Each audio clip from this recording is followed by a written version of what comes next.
Hello, everybody. Welcome very much to this session, which is, I believe, charting the changes. Is that right? So we've got three interesting speakers today. We've got two full presentations, one lightning talk.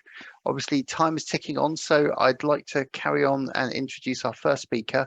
We will have some questions after each presentation, but do feel free to put your questions in the chat while it's going on, while it comes to mind, so we can draw upon those for the questions afterwards. We'll take a look at those. So our first speaker is Dr. Bronwen Swinnerton from the University of Leeds, and I'll let her introduce her talk. So yes, I'm Dr. Bronwen Swinnerton. I'm a lecturer in digital education at the University of Leeds, and today I'm going to be talking about online learning and digital inequalities in higher education. So we know that even before COVID, there was a massive increase, massive growth in online education.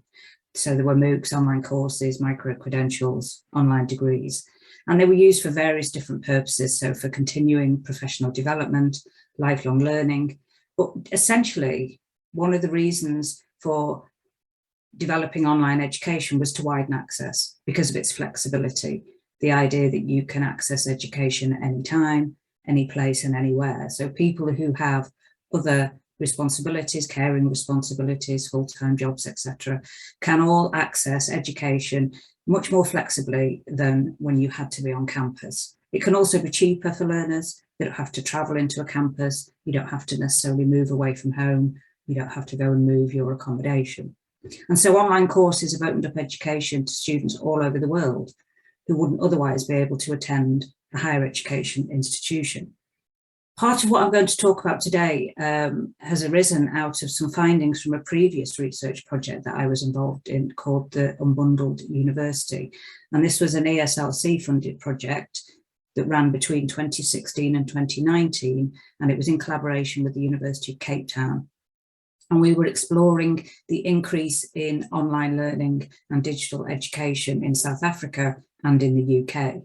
And we were particularly interested in the intersection of digital technology, marketisation and unbundling of teaching and learning provision. So what this meant was we were looking at different higher education institutions and the extent to which they were partnering with private companies to provide online and distance education. So this could be MOOCs, it could be online courses, it could be short courses. So it was the unbundling of whole degrees into smaller teaching provision. And one of the key findings of this project was that due to the digital divide in South Africa, which is the most unequal country in the world, but also to a lesser degree in the UK, online education often excluded those for whom it was thought to actually widen access because they might not have a device, they might not have Wi-Fi or data. In South Africa, data is the most expensive across Africa, and they might not have appropriate levels of digital literacy. I've provided a reference here if you want to read more about that study, but it got me really interested in digital inequalities and the digital divide. And then when COVID-19 happened and the pivot to online teaching and learning across the world, I was interested to what impact did this have on students? Were some groups of students disadvantaged by the pivot to online learning? And how have staff experienced the pivot to online learning? And what have we learned about online education for the future?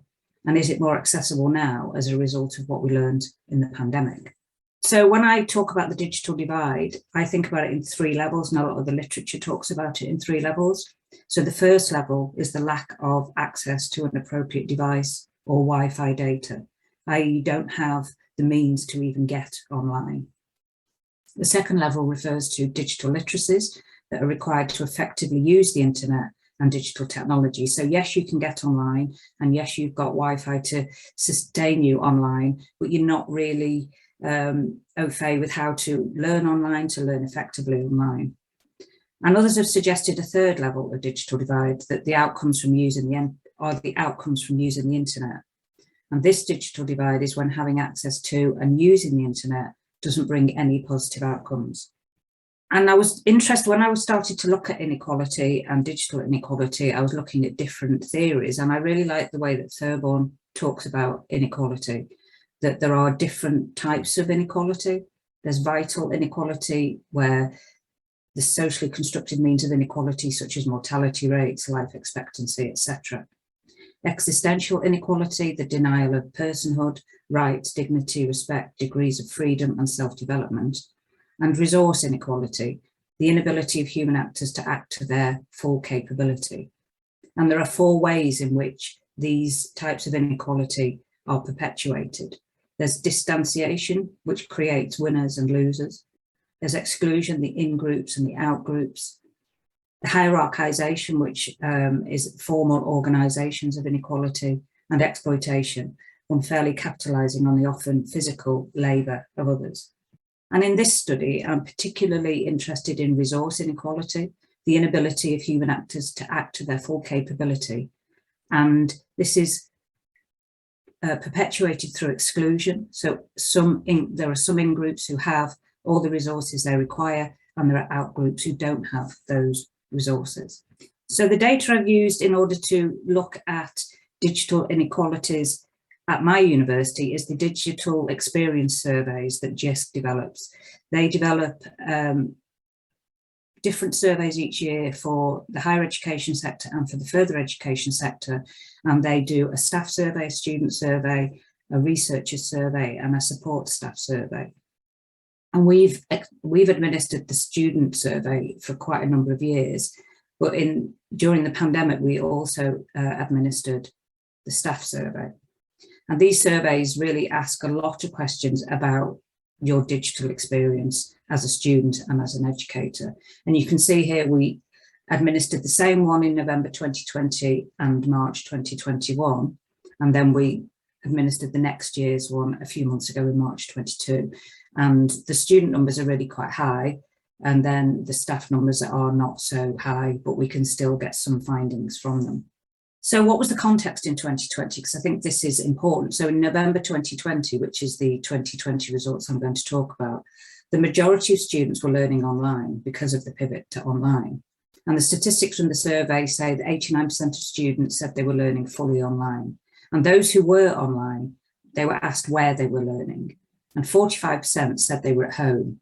And that was not in student accommodation and not on campus. So there's an idea that lots of students maybe went back to their family home. Mature students were already at home.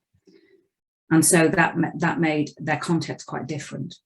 And 53% had been expecting a fully campus experience. 41% had been expecting blended, but only 6% said they'd expected to be fully online, as opposed to the 89% that were learning fully online. So what did this mean for students? Well, it meant they needed a device, and they needed a device that needed to be used for a much wider range of activities than maybe they'd expected. All their lectures were online, all their seminars were online, everything they did, they needed a device for. They needed Wi-Fi and they needed data for much more of the time. They also needed somewhere to learn. They couldn't go to the library, they couldn't learn at the university. So they needed space, a desk, and peace and quiet. And they also needed to know how to learn online. They needed a much higher level of digital literacy than maybe they'd expected. By 2022, how had this changed? How had this context changed? Well, students were learning in a variety of ways. At Leeds, they were mainly online was 31% of students, a mix of online and on campus, 56%, and mainly on campus were 14%. And the statistics from the survey say when you were learning online, where do you tend to be? So now it was 28% at home, whereas before it had been 45%. So that's in your own, your shared or your family home, not in student accommodation, not on campus. So it still meant that the majority of students were having some online experience. So they needed a device. They still needed a device that needed to be used for a wide range of activity, and they needed Wi-Fi and data for some of the time. They also needed space, desk, peace and quiet. And if 28% were at home, they couldn't, that's not doing it at the university. And they also needed to know how to learn online. They still needed that level of digital literacy. So when we analysed the Leeds survey data, we added in student characteristics, and there were a number of open questions, and we looked at those open questions as well. So there were a number of questions that are key to what I wanted to look at. So they were, what are the issues that you experience when you're learning online? And so one of those was, do you have a suitable computer or device? And both in November 2020 and March 22, that was 13% of students said that was an issue for them. 15% said they didn't have a safe private area to work, and that had increased by March this year. The Wi-Fi connection had slightly decreased from 66% down to 55%, but that still meant that more than half of students suffered poor Wi-Fi connection, and mobile data costs were an issue. They've reduced slightly, but only down to, there's still 16%, so it's a sixth of students have mobile data cost issues. And you can see as well that there are a number of high proportion of students that have more than one of these issues. So it was a third in 2020 and a quarter in 2022 have more than one of these issues, and 3 or more of these issues was 10%, and it's gone down to 8%. So there are a significant proportion of students who have 3 or more of these issues. So I was interested in who were these impacting. So I looked at gender, ethnicity, place of learning, was that at home or was it in student accommodation, and polar 4 quintiles, which I'll come back to. So when I looked at gender, I could see that females were report experiencing these issues more than males, both in 2020 and 22, except for device ownership. Fewer females than males had problems with a computer or device. Having a safe private place to work has worsened for both males and females, but particularly for males. And Wi-Fi connection has improved, as have mobile data costs. I also looked at ethnicity. White students tend to suffer these issues less in 2020, but not necessarily in 2022.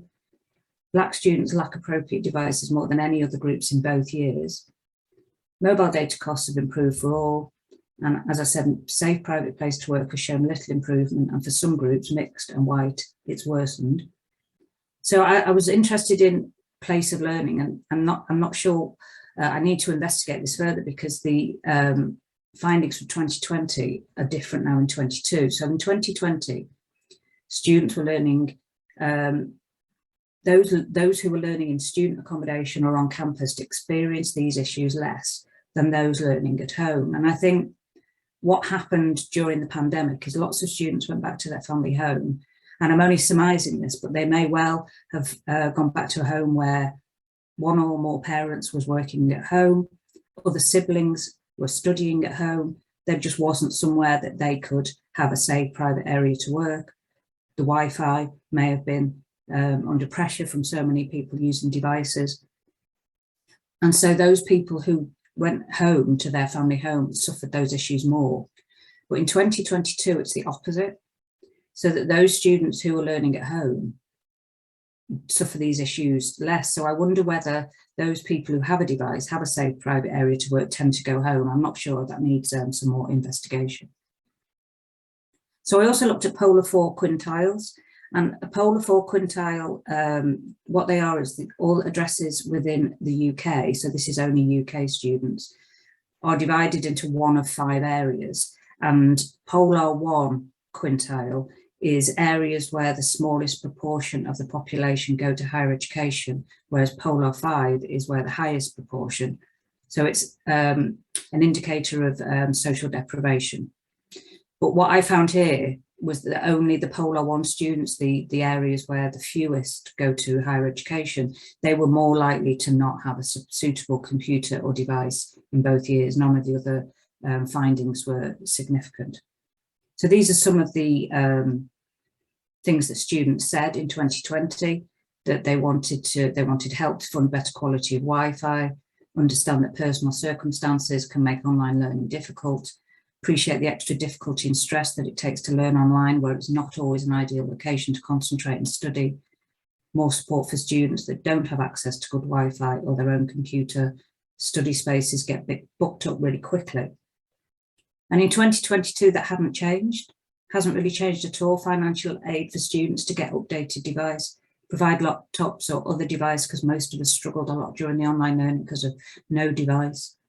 Provide those without laptops with an electronic device, etc. The other thing I looked at as well was staff. I was looking at whether staff suffered from this first level of digital divide.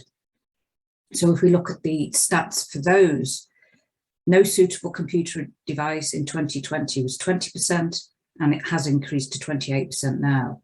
No safe private area to work has gone from 13% to 14%. Poor Wi-Fi connection has improved. Mobile data costs have stayed the same. And again, people are suffering more than one of these issues. And these are some of the quotes from teachers, educators in 2020. Support teachers' hardware and internet connection.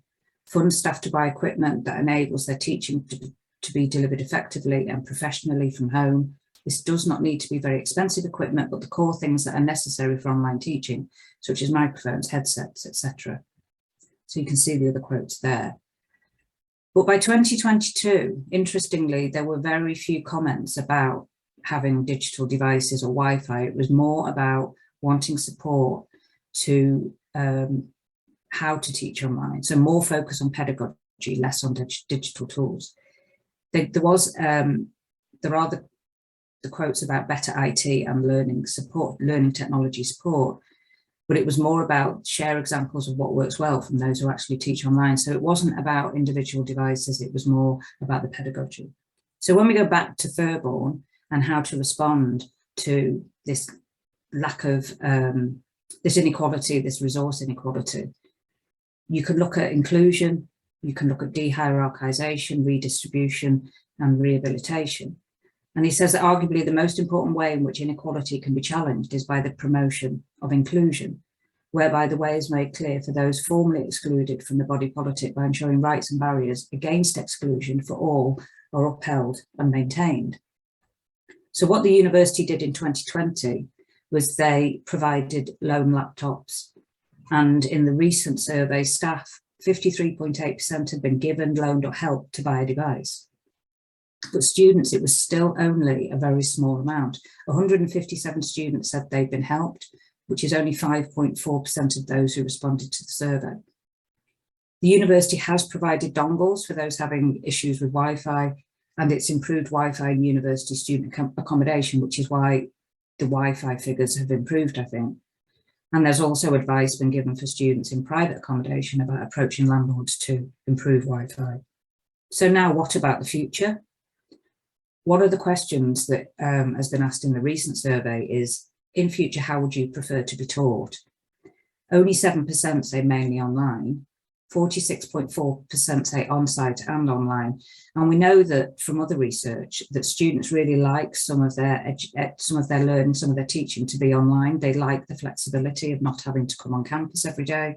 They like to be able to revisit lectures that have been recorded. They don't want to be all face-to-face. But here we've got 46.6% of students want it to be mainly on-site. And I want to do some follow-up research, doing interviews and focus groups with students to find out why they want it to be mainly on site. Is it because they prefer face-to-face, or is it to do with digital inequalities? So I shall finish there. I think I've just about done 20 minutes, and there's references at the end for anybody who's interested.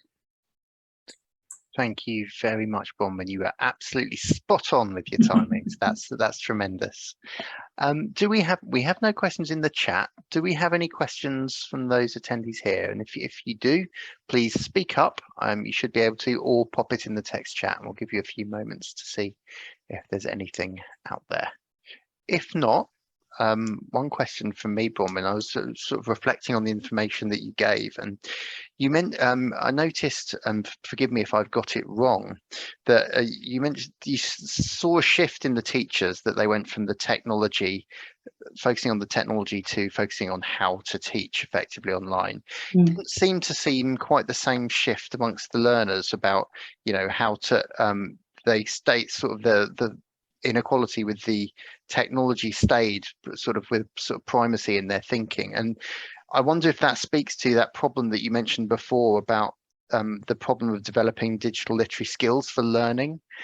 Do you have any ideas how we can tackle that? Because maybe if the students are not understanding how they need to learn online and seeing that as a problem, how might we address that? I think one of the things the university's done is provide lots and lots of resources but they're online resources to help students with their digital literacy skills. But it's how far they reach students, I think, is the issue. And I think one of the differences between educators and students is that students constantly change. So those that were given laptops, etc., or loaned laptops, or were given resources in digital literacy, then you've got they've left, you've got a whole new tranche of students who come in who don't have those skills. And I think the problem, it has to be continuous, that we have to continually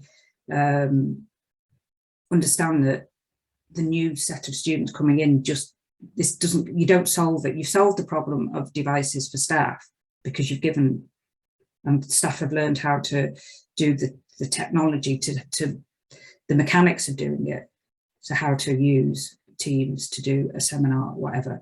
But I don't think that isn't the case with students. You're constantly having to say, right, new set of students, how do we upskill them? But there is a lot more emphasis on that now, so hopefully that will improve. Fantastic. Yeah, that's really interesting, because I think you're right, it's a real challenge and it's a moving target, isn't it, as well? You know, what how they like to learn, their preferences, it keeps changing, and that's something we have to adapt to. Absolutely. Perfect. Well, we have a comment from Angie. That's excellent presentation and reflected well on your experience in the role as a disability advisor, and that's really interesting. And of course, digital accessibility becomes a major issue as well for this pivot and how we adapt to that. Do we have any other questions from the room? If not, I'd like to thank you very much, Bronwen, for that fascinating talk. There may be some time for some sort of group questions at the end, but I think if we move on to the next presentation, which I believe is Laura Brammar from the University of London, who's got a lightning talk for us. I do. Thank you, Luke. And thanks very much as well to Bronwen for the presentation. Really fascinating stuff. I'm just going to share my screen and hopefully this is going to work and I'll get it in the right. So it's a slideshow version rather than anything else. Just give me a minute. I'm just going to move the taskbar. And this is a slightly different focus, I guess. I'm speaking in my capacity as the Deputy Head of the University of London Careers Service. Can everyone see those slides okay? I'm hoping people can. I'll just get the chat box as well so I can see. We can see those well. Yeah. Thank you so much. So as Andrew said, my name is Laura Brammar. I'm the Deputy Head of the University of London Career Service, particularly focused on distance and flexible learners. And I'm delighted to be able to speak at the event. And what we're going to be focusing on in this session is thinking about something we've developed through our practice, which is the career stage framework. And it's about how we support our students in terms of where they actually are in their employability and careers learning. So, and this is only going to be a very brief, I've got 5 minutes lightning talk and some time for questions afterwards. So forgive me if I'm going to go at a reasonable pace, but feel free to add any questions in the chat box if you'd like. I've worked in HE careers for nearly 20 years, and I think it's fair to say that completely understandably, many of us presume that university career services are geared towards students with sort of limited amounts of work experience, people who would tend to be at the kind of early stages of their professional development, perhaps just a bit of part-time work or internships, etc. But as we know from our practice, that in reality, many distance and flexible learners have extensive experience in the workplace. Many of our students indeed are working not only part-time, but full-time whilst they're completing their studies with us.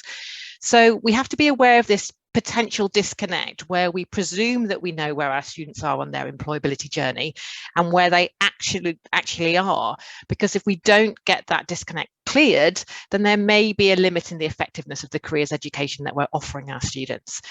Talking of whom, our learners, we're talking about 45,000, 50,000 distance and flexible learning students based across the world in 180 countries with, as we've said, very diverse experience, both in terms of working in organizations, whether they're large multinationals, right through to tiny startup businesses, people who are running their own businesses and have their own sort of entrepreneurial careers as well.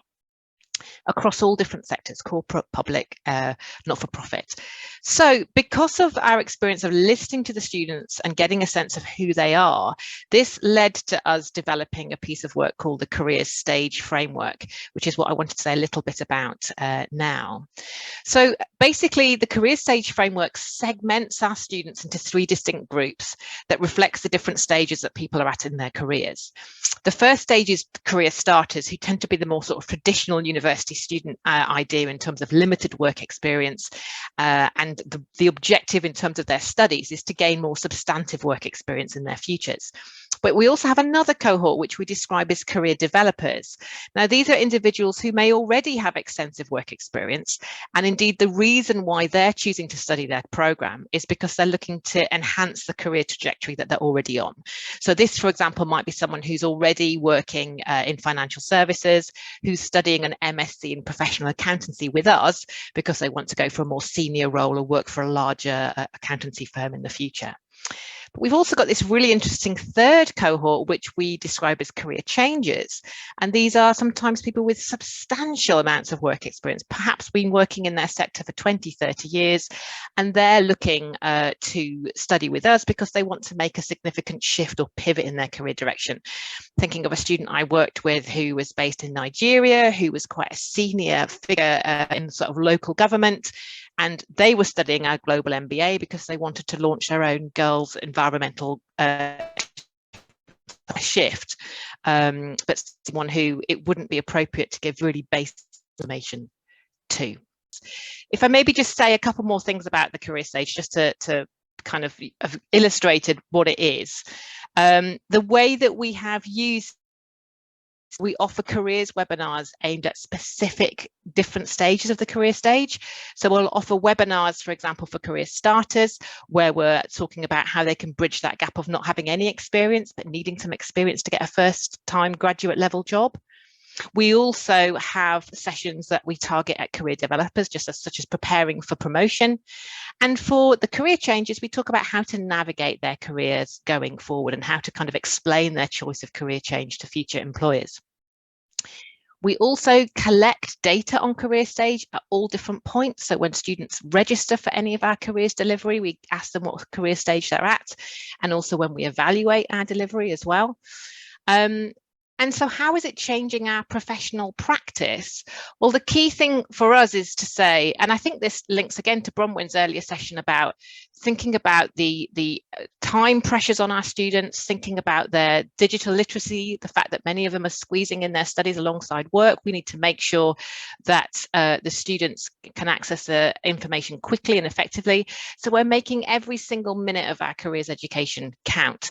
And we are also facilitating cross sharing of ideas. So a lot of our career change students can really help our career starter students who want to perhaps move into an industry for the first time. So we're using it in a variety of different ways. That was my 5 minutes. I hope you can still hear me, and I don't know if there are any questions at that stage, but I'm happy to answer them if I can hear them.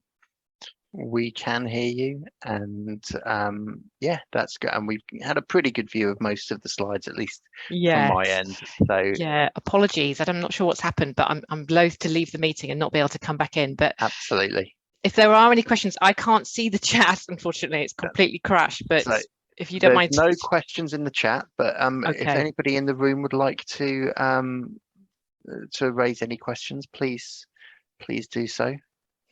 I mean, I think it's really interesting presentation, Laura. I think it's not an area I'd really considered, how distance learners from the careers perspective are very different. I could see, I thought there were some interesting parallels with some of the work that some of the, for instance, from my own experience of MOOC providers do with archetypes and things like that, and how that works. I wonder if you've had any sort of conversations with those platforms about how they look at classifying their learners from that point of view. I think Laura has been kicked out of this session. I'm afraid. Sorry about that. Yeah. That's fine. Well, in that case, we will move on to our final presentation. We have now, please forgive me, I hope I pronounce your name right, Ines GilJaurena, Well, something. GilJaurena. I know GilJaurena, I do these apologise. strong sounds. So we have your presentation. Feel free to share your screen, and we're really looking forward to it. Thank you. Well, first, thank you for, I'm happy to share this session with you all. I'm talking to you from Madrid, from Spain, and I'm a professor in the Faculty of Education in the Distance Education University in Spain. And I'm going to share with you our experience in the rapid transition we had to face during the pandemic from our face-to-face or on-site exams to the online examinations. Well, this is the outline for my presentation, and I will briefly introduce the university and also the overall impact of the transition to online exams in the university, and then I will focus in one of the bachelor degrees that I currently coordinate, is the social education degree, and in one specific course that I teach that it's about community development. And I will share with you which were the adaptations we have to make in the exam and which was the impact on the students' performance and the perception of this experience. So first I have to say that we are already using well, technology, and in this sense, all the aspects, or most of the aspects that the first presenter, Bronwen, explained about digital divide, they are quite solved in our case because our students already use the technology, and all our courses are in the distance mode. So we have an LMS and online courses, etc. But we, before the pandemic, we had the on-site exams. So our final exams were happening in handwritten exams in all the centers you can see in the map. Many of them, most of them in Spain, in all the provinces and regions, but we have also examination centers and support centers spread in different parts of Europe, in well, Latin America, also North America, and what you can see in Africa is Equatorial Guinea, which has close links with Spain. So we are Distance Education University.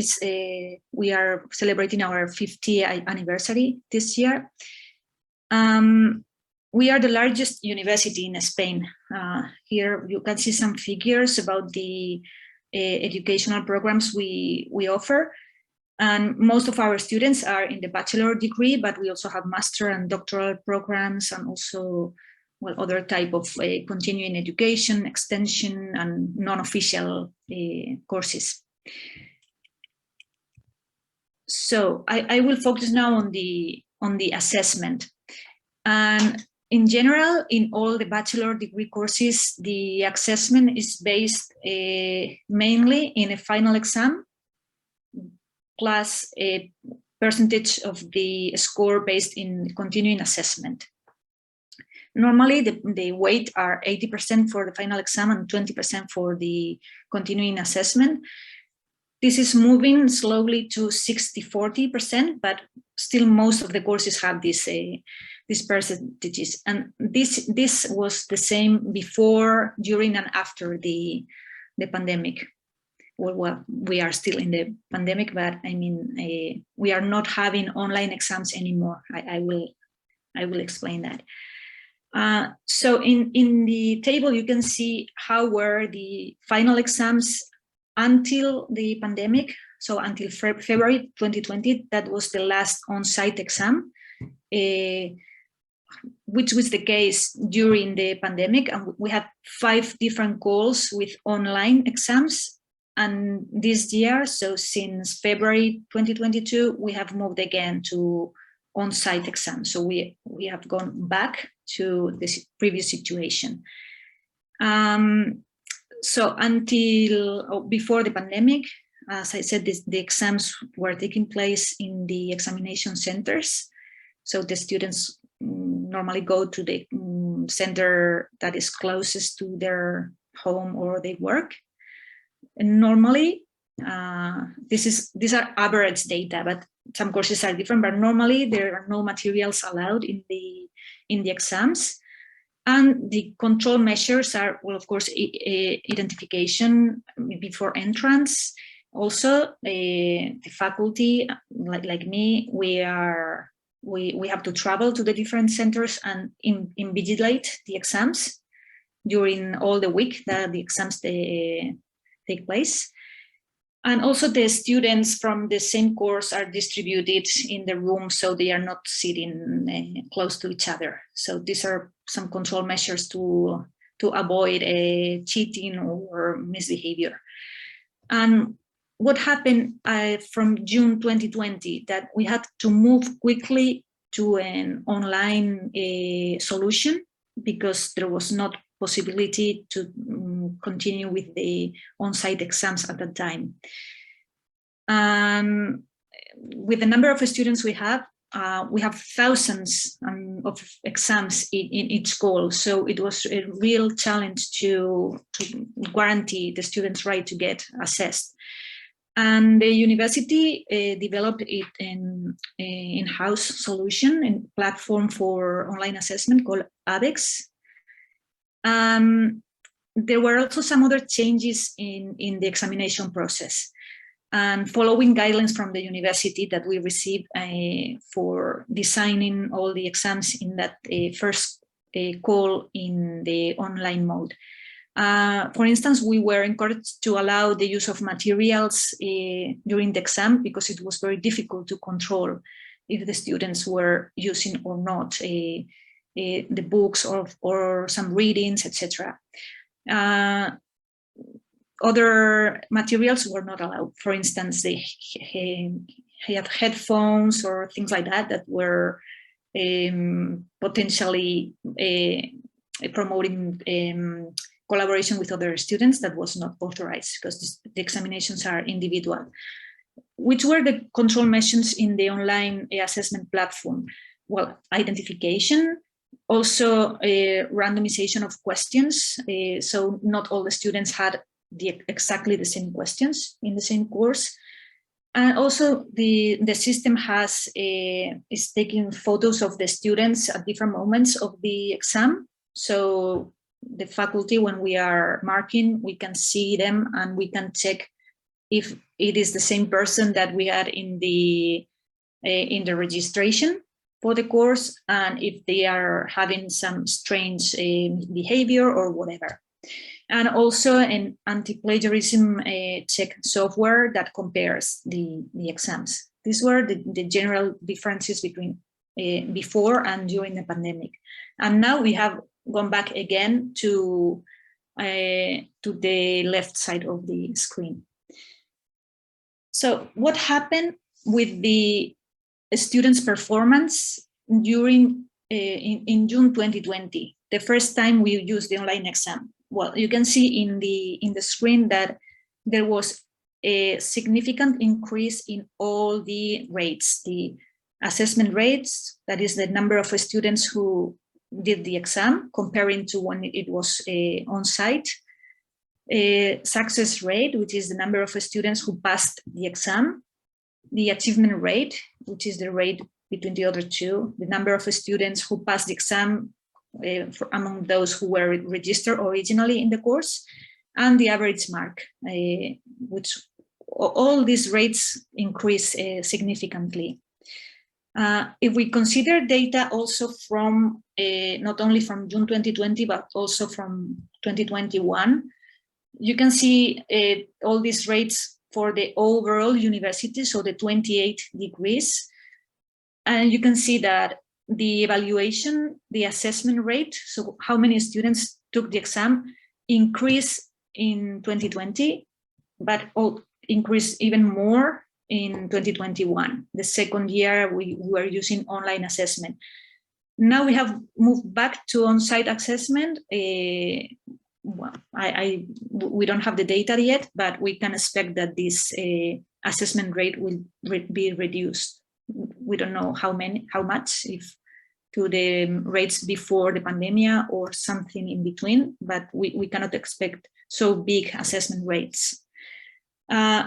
but the success rate, so how many of the students who took the exam passed the exam, are more or less the same. So there was a slight increase, but not so significant. And even the second year we were using the online exam, the success rate decreased a bit, comparing to the first year we had the online exam. And the achievement rate also increased, and the average mark increased, but not so significantly, and also decreased the second year we had the online exam. These are data for all the UNED, and if we focus in the social education degree, which is delivered by the Faculty of Education, we can see a similar behavior. So the number of students who went to the exam was higher than before. And the success, how many passed, increased, but went down a bit last year. So similar to before the pandemic. And similar with the achievement rate, that also increased because it relates the other two rates. And the average score, it was a bit higher, but well, more or less similar to the first year of the pandemic. Well, now I will focus on what we did in the course that I teach in this degree, in the social education degree in the second year. The course is called Community Development, and I wanted to show you because we have done two different adaptations in the exam.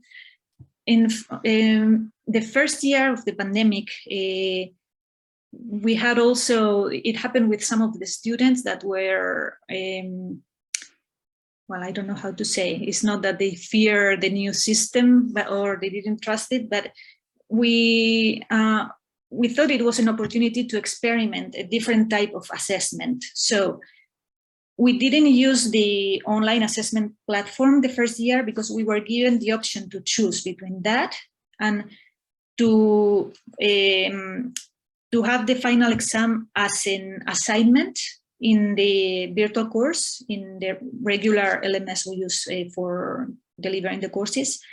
So it was like an assignment, but in a shorter period of time. So we gave 2 days to the students to make the exam or the assignments and submit it, plus a multiple choice question that they could take anytime during one day. But once they started, they have 30 minutes to complete. So we had 10 multiple choice questions that were random. So the exam, that part of the exam was different for the students, or not totally different, but they didn't have all the 600 students, they didn't have all the same questions, but there was a database of or a pool of questions. And we allowed the use of the book, of the readings of the course, and the control we used was basically that they have to log in with their credentials, so the student identification. But the second year, so in 2021, that option was not available anymore, and the university said to all the faculty that we had to use the online assessment in that ABEX in-house developed software. So we made a synchronous exam with a duration of 90 minutes. We kept the open book exam option or modality, comparing to the on-site exam we had before, that is with no material allowed. We kept, the structure was similar, 10 random multiple choice questions and 4 open-ended questions related to short cases. So they have to apply the knowledge to the analysis of some cases and justify the replies. So they were not so literal questions that maybe were more common before the pandemic, more literal or not so practical or applied or authentic questions. And the control measures in the system are, well, the ones I mentioned before: identification, camera shots. Also, a copy paste is not allowed in the edX platform, so they have to write in the computer. And we use the anti-plagiarism software, etc. So what happened in our course? These are the rates we had. So the first year, when we did the online assessment as an assignment in the virtual course, all the rates increased very significantly. You can see in the screen the assessment rate. So the students, most of them send the assignments, more than 80%, comparing to 65% the previous year.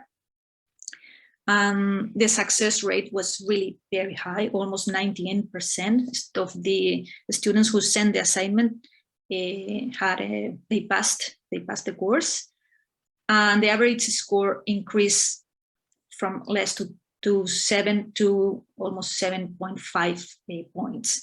Our scores are from 0 to 10, and 5 is the minimum to pass the course. So they had a 7.5. And what happened last year when we used this ABEX online exam platform with synchronous exam? The assessment rate was almost similar, so very high and higher than before the pandemic. The success rate was high, but not as high as the first year. Same with the achievement score, and the average score decreased almost to 7. So it's significant. And what happened is that we have much more students than the previous year. This is also, this happened in all the degrees. The number of students increased in last year comparing to previous ones. And we don't know if that's what we can expect, that it has to do with the pandemic, and that the students had better results the previous year, so we retained more students, but we don't. This study we didn't do this study. But what did the student think about this online exam experience? Well, we prepared an online survey that we have replicated in June 2020 and June 2021. And we got a lot of replies, especially last year. More than 6,000 students replied, and more than 800 were from the social education bachelor degree. The main difference between these 2 years is that in June 2020, for the students, it was the first experience with online exams. And this was not the case last year, because they had already taken online exams in 2020. And in general, they had a good access to internet, as I said before. No technical problems with the online assessments software. And we asked some questions. I didn't put all the questions from the survey, but one interesting one is that we asked if the fact that the students were online had influenced their decisions to take the exams. And here the replies changed a lot from one year to the other.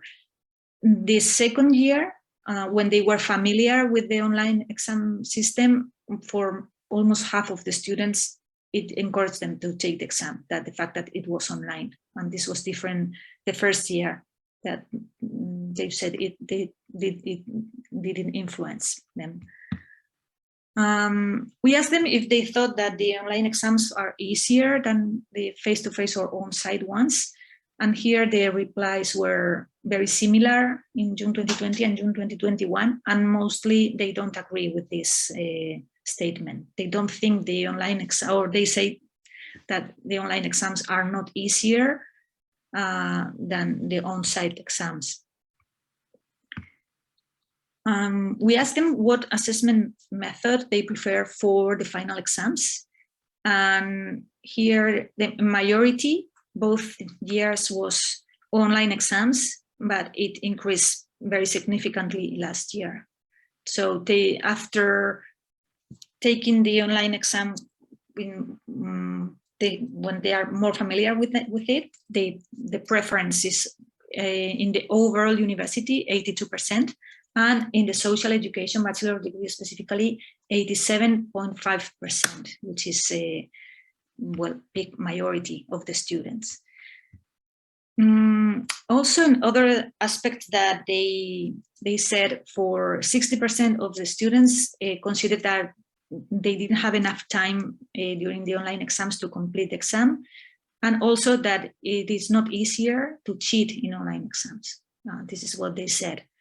And also the anxiety with the online exam, especially expecting technical problems or invigilation with the camera, photo shots, etc.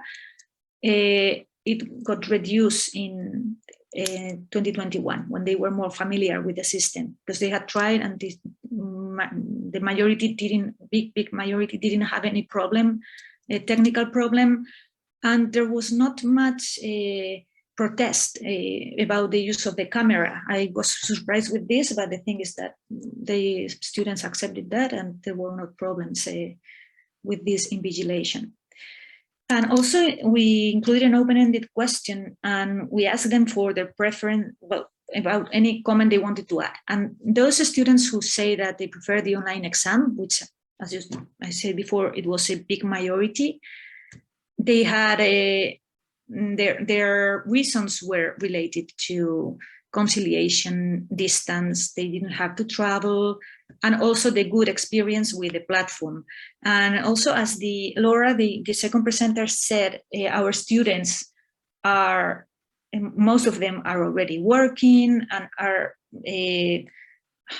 we have a very wide range of ages, and they are not a typical student in on-site campuses. So they value specifically this possibility to, they didn't have to ask for all-day permission at work, etc. And for those who prefer the face-to-face exam, the reasons had to do with lacking a proper place to do the study, a quiet place, etc., or that they consider that they didn't have enough time, or the exam was more difficult. And this happened especially in some courses. So they are concentrated in some courses that they think that they had bad experience with the online exam. They found it very different to the on-site exam. And also some students, a minority, but it's interesting, they shown a preference with other type of assessment, more continuing assessment, or the possibility to choose between online or on-site. But well, we are back at the university. This was a decision by the university to go back to what we were doing before. So there is not an option to have online exams, at least this year. And I have some comments or statements from students from the social education bachelor degree, and specifically some of them from the course that I teach. The first two are from the June 2020 experience. So when we did the online final assessment through an assignment in the virtual course, where they had 2 days to complete the assignments.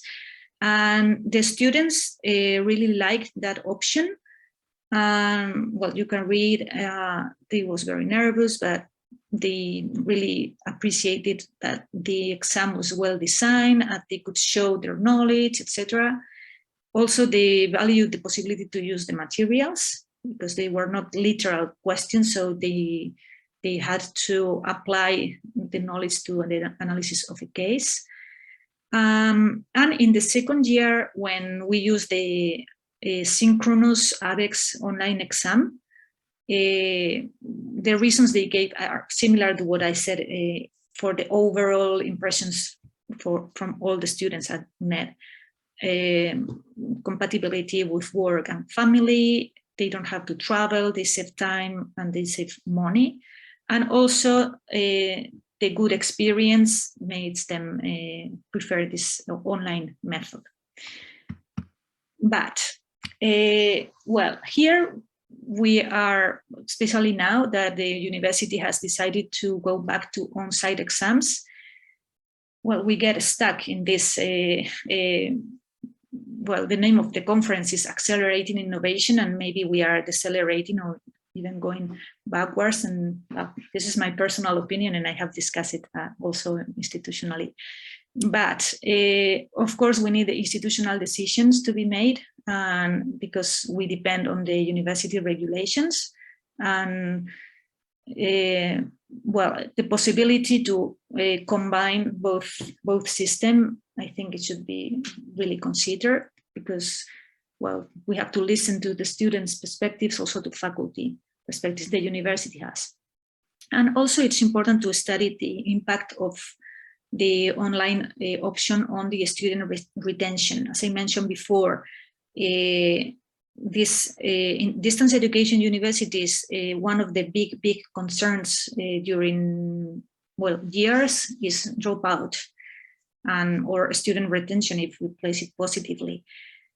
And we have seen that the number of students who get assessed in the online system is significantly higher, and the number of students enrolled the next year has increased as well. So it's something to, it's an option to consider very seriously.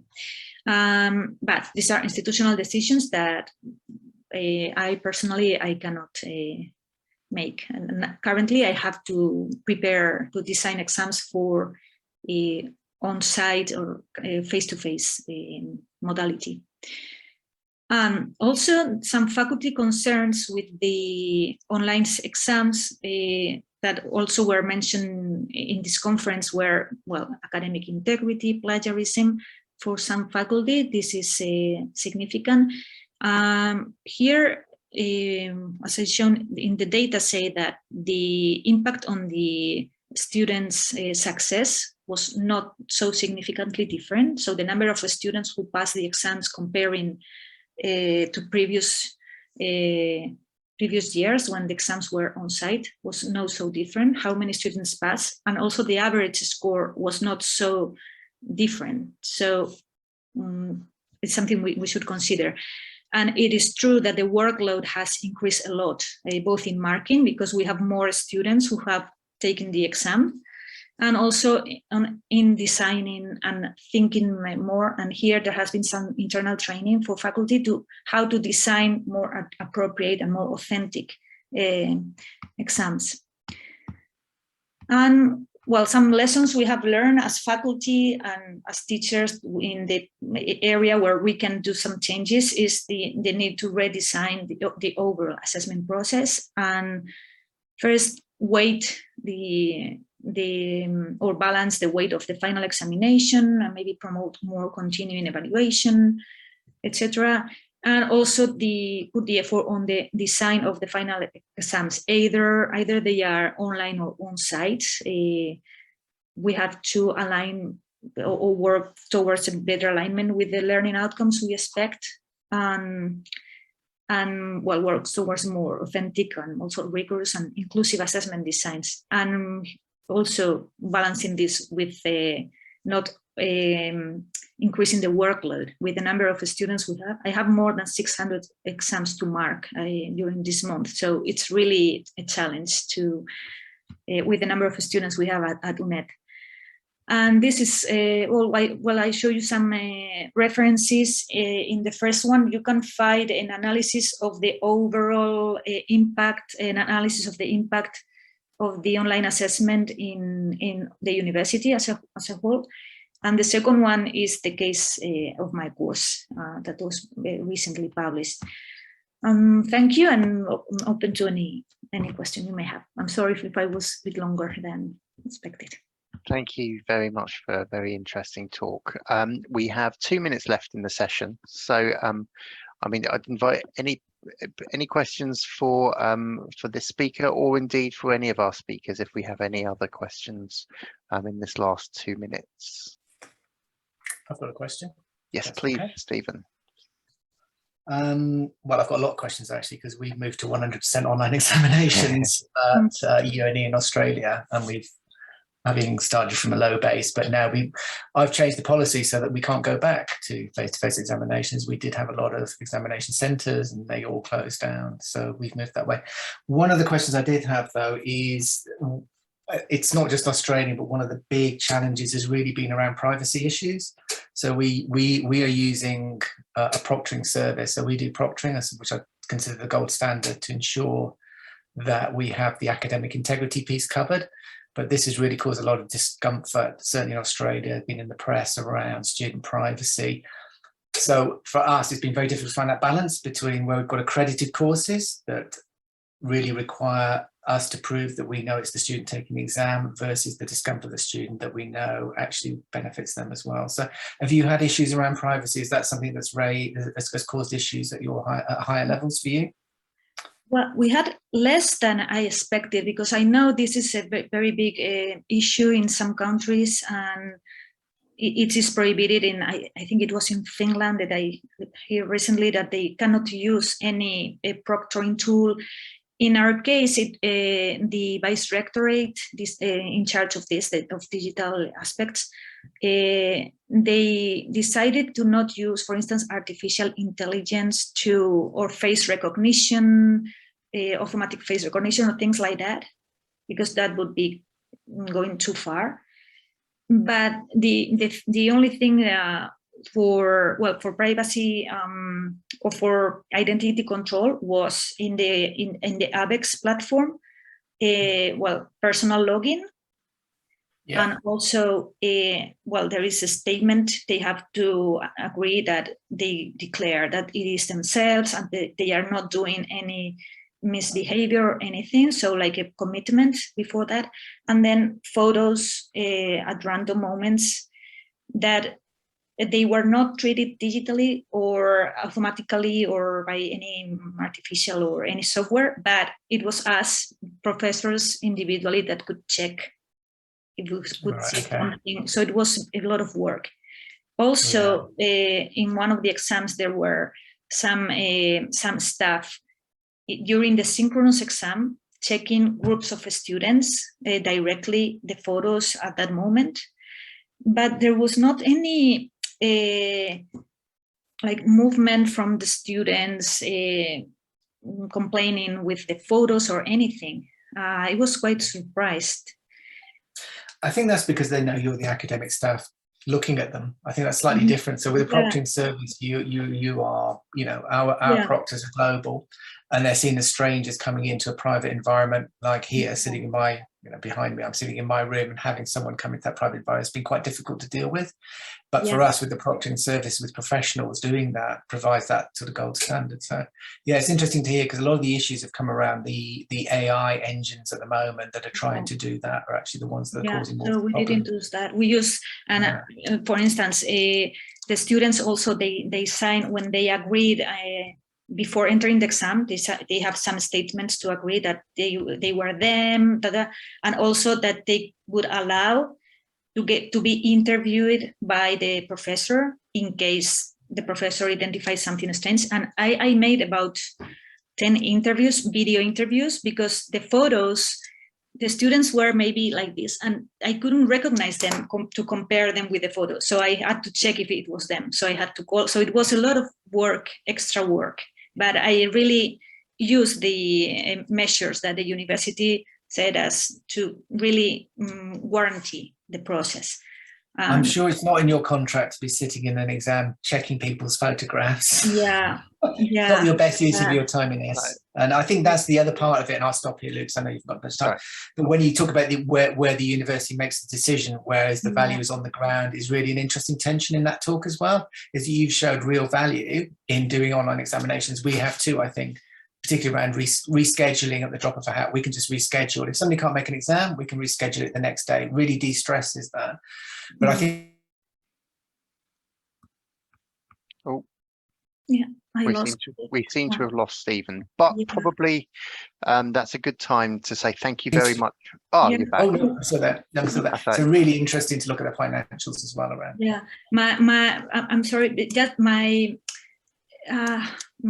disappointment with the institutional decision in my university is that there was not any discussion they just said, we are out of the pandemic, we can go back to normal, let's go. So they didn't consider, even beside this study we made, because we are a group of professors with an interest in innovation and improving our e-learning practices, there was an institutional study that showed more or less the same, that the students had a good experience, etc. But so it's like, okay, we are back to the same as before, as if nothing happened. So this is really strange to me. Because the conversation has changed from academic to financial. I bet you that's what's going on in the background. So thanks, Luke. That was a great That's session. right. Really, Thanks. That's really fascinating, and hopefully you can use this evidence to get a more subtle shift on the assessments in the future to get it back to where you got to. I'd like to call an end to this session there, because we've got just under 15 minutes till the next session for a break. But thank you very much to all our speakers. I'm sure if we could hear everyone clap, they would be clapping. So thank you very much for everything, and look forward to seeing you guys all in subsequent sessions.